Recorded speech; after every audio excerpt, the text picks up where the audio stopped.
चिराग जी क्या कर रहे हैं, चिराग जी क्या करने वाले हैं, लोक जनशक्ति पार्टी रामविलास क्या करने वाली है, अगर ये आपका फोकस है तो आपको मेरी ओर से शुभकामना है। इनका एक भी विधायक नहीं है, सहनी जी, वो 60 सीट पर लड़ना चाहते हैं, उप मुख्यमंत्री बनना चाहते हैं।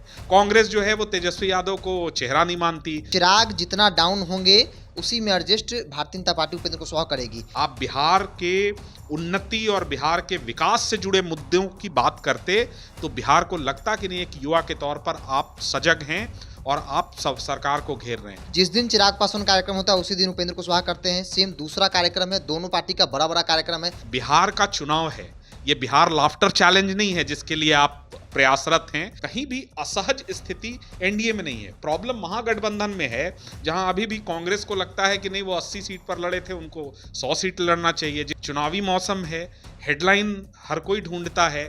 तेजस्वी जी भी प्रयास कर रहे हैं कि बिहार में ह्यूमर क्रिएट करें, अलग अलग प्रकार के अनर्गल आरोप उनके रोज लगा रहे हैं। कैसे नरसंहारों का जो दौर था वो बिहार ने देखा है, कैसे शाम 6 बजे के बाद बिहार में कोई घर के बाहर अपने दरवाजे पे सोता नहीं था। नेता प्रतिपक्ष तेजस्वी जी की जो बौखलाहट है उसको समझ सकते हैं।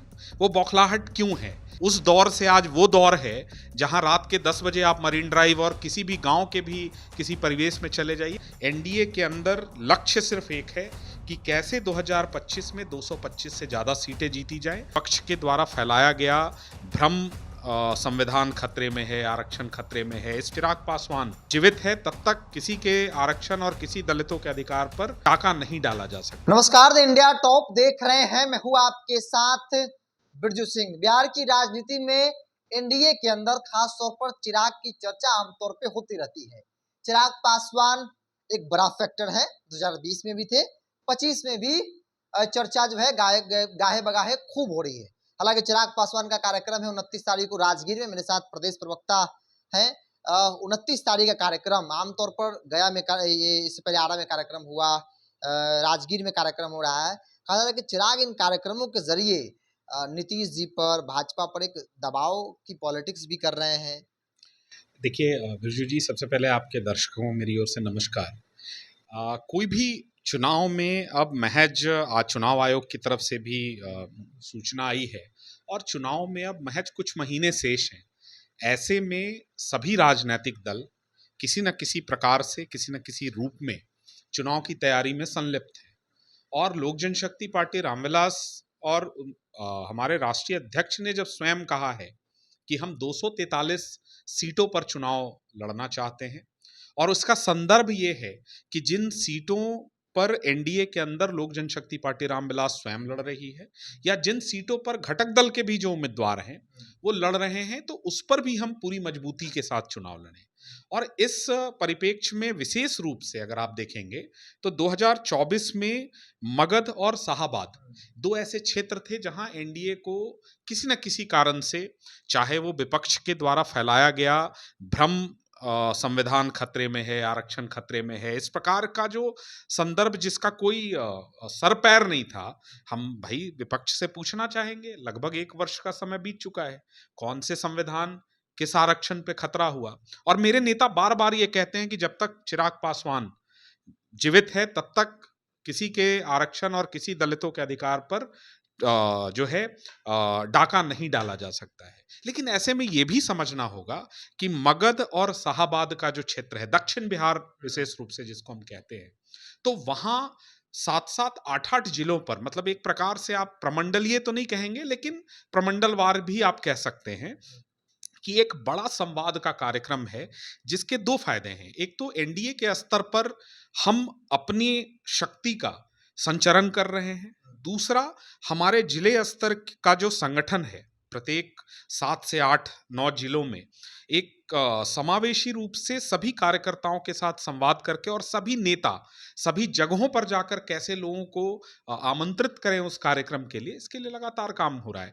और दूसरा, ये कोई प्रेशर पॉलिटिक्स नहीं है। अगर कोई भी राजनीतिक दल, जैसे उसी दिन गया में उपेंद्र जी कार्यक्रम कर रहे हैं, जिस दिन हम लोग सेम डे, हाँ, कोई पिछली बार भी सेम डे हुआ था। नहीं, देखिए ऐसा है कि कहीं ना कहीं इसको लेकर जो ये भ्रांति है कि कोई भी दल या कोई भी नेता अगर कोई कार्यक्रम कर रहे हैं तो उसका फायदा कहीं ना कहीं एनडीए के अंदर ही होना है। NDA as a complete bouquet ही उसको फायदा होने जा रहा है, इसमें कहीं कोई। लेकिन सौरभ जी एक सवाल ये भी है, क्योंकि आमतौर पर एनडीए के अंदर ऐसा माना जाता है कि चिराग जितना डाउन होंगे उसी में एडजस्ट भारतीय जनता पार्टी उपेंद्र कुशवाहा करेगी, और इसे इत्तेफाक कहा जाए या क्या कहा जाए, जिस दिन चिराग पासवान कार्यक्रम होता है उसी दिन उपेंद्र कुशवाहा करते हैं, सेम दूसरा कार्यक्रम है, दोनों पार्टी का बड़ा बड़ा कार्यक्रम है, तो क्या माना जाए, एक दूसरे को दबाने के सोच के साथ ये कार्यक्रम हो रहा है कि भाई इसका कार्यक्रम को डाउन कर दिया जाए? नहीं, बिल्कुल नहीं, मैं ऐसा बिल्कुल नहीं मानता हूँ। देखिए, जिस दिन हमारा आरा में कार्यक्रम था, उपेंद्र जी का कार्यक्रम मुजफ्फरपुर में था। दोनों के बीच की दूरी बहुत ज़्यादा है। वैसे भी मुझे लगता है कि इससे भी कोई प्रॉब्लम नहीं है। अगर गया में कार्यक्रम हो रहा है और हमारा राजगीर में कार्यक्रम हो रहा है, नालंदा में कार्यक्रम हो रहा है, तो कहीं न कहीं ये कंसोलिडेशन एनडीए के फ़ायदे में है। कहीं न कहीं कार्यकर्ताओं से या जनता से संवाद का जो कार्यक्रम लगातार चल रहा है, इसका फ़ायदा अंततः एनडीए में होगा। दूसरी बात जो आपने कही कि देखिए, एनडीए के अंदर सीटों के बंटवारे को लेकर जो शीर्ष नेता हैं, उनके बीच लगातार डायलॉग प्रोसेस ऑन है। मीडिया में अनेक प्रकार की चीजें होती हैं कि इतनी सीटें इनको मिल गई, इतनी सीटें, ऐसी कोई बात नहीं है। एनडीए में कौन से घटक दल को कितनी सीटें और कहाँ लड़नी है, ये बिल्कुल स- अ, जिसको कहते हैं सरल तरीके से पांचों दलों में ये हो जाएगा, और जब हो जाएगा तो आप सबको आमंत्रित करके उसकी सूचना दे दी पिछली जाएगी। बार जब कार्यक्रम हुआ और उस मंच से निकला कि भाई चिराग पासवान चुनाव लड़ेंगे, तेजस्वी यादव को बयान आपने सुना होगा कि ड्रामा मत कीजिए, घूम फिर कर जो गोल गोल घुमा रहे हैं, कहिए सीधे कि मुख्यमंत्री बनना है, तो फिर क्यों नहीं कह देते कि चिराग जी को मुख्यमंत्री बनना देखिए, है? हम समझ सकते हैं आदरणीय नेता प्रतिपक्ष तेजस्वी जी की जो बौखलाहट है, उसको समझ सकते हैं हम। वो बौखलाहट क्यों है?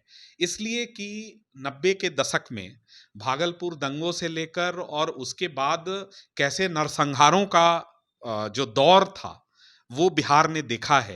कैसे शाम 6 बजे के बाद बिहार में कोई घर के बाहर अपने दरवाजे पे सोता नहीं था।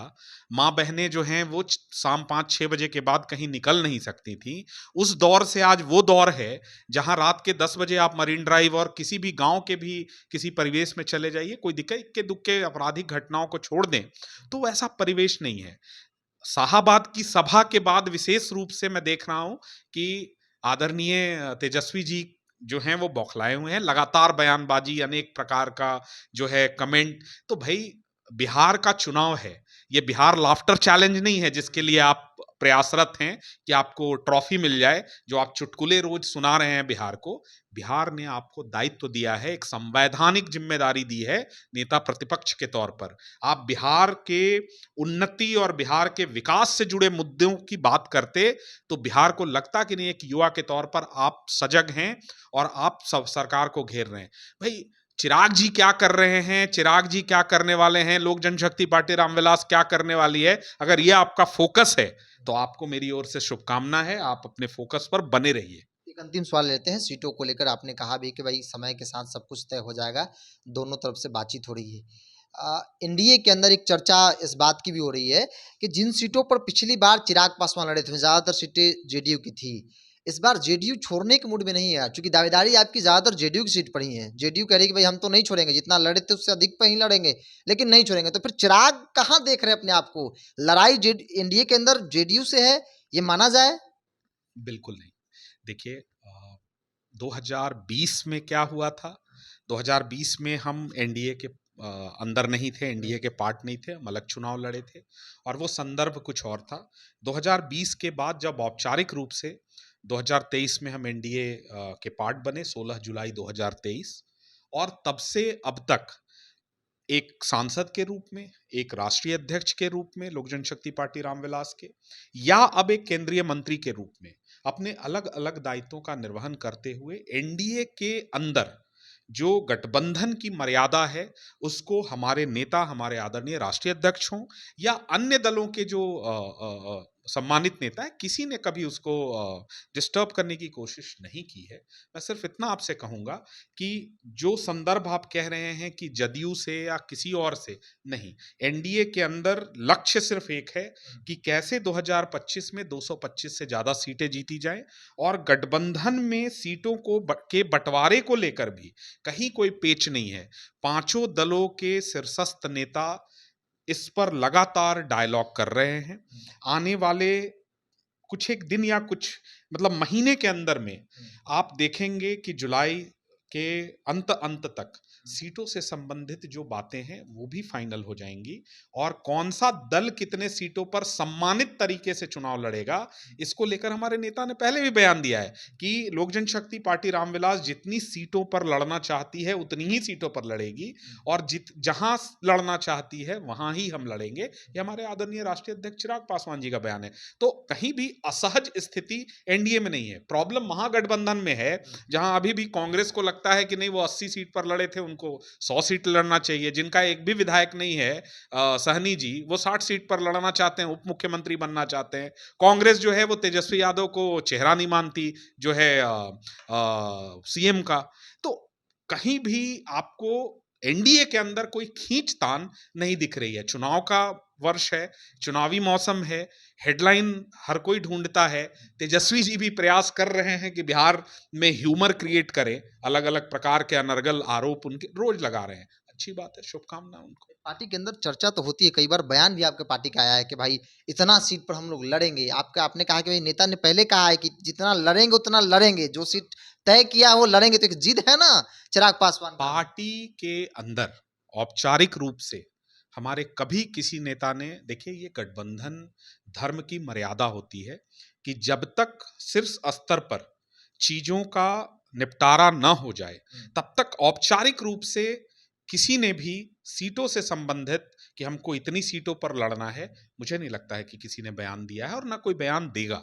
इसलिए कि अभी जब उस विषय पर उस चर्चा का समापन नहीं हुआ है और वो एक ज्वाइंट प्रेस कॉन्फ्रेंस होगा। मुझे लगता है कि पांचों दलों के शीर्ष नेता सामने आकर वो प्रेस कॉन्फ्रेंस करेंगे और मीडिया को और बिहार की जनता को भी बताएंगे कि हम चुनाव में कितने सीटों पर कहां कैसे जा रहे हैं। उसका समय अभी नहीं है, लेकिन बहुत जल्द वो समय आपके सामने होगा। चलिए, एनडीए के अंदर आपसी समन्वय को लेकर आमतौर पर चर्चा होती रहती है और खासतौर पर चर्चा चिराग पासवान की होती है कि चिराग गाहे बगाहे जो है वो प्रेशर बना रहे हैं। हालांकि प्रदेश प्रवक्ता है, उन्होंने साफ तौर पे कहा कि ऐसी कोई बातचीत नहीं है, हम किसी भी हाल में एनडीए को मजबूत करना चाहते हैं और इसीलिए आरा, राजगीर और बाकी जगहों पर बड़े बड़े कार्यक्रम जो है पार्टी द्वारा किए जा रहे हैं। अब देखने वाली बात होगी कि भाई जो सिलसिला चल रहा है क्या वाकई में एनडीए के अंदर सब कुछ ठीक है, आपसी समन्वय है। जैसा कि उन्होंने कहा कि समय के साथ सब कुछ तय हो जाएगा या फिर कोई राजनीतिक तौर पर बड़ा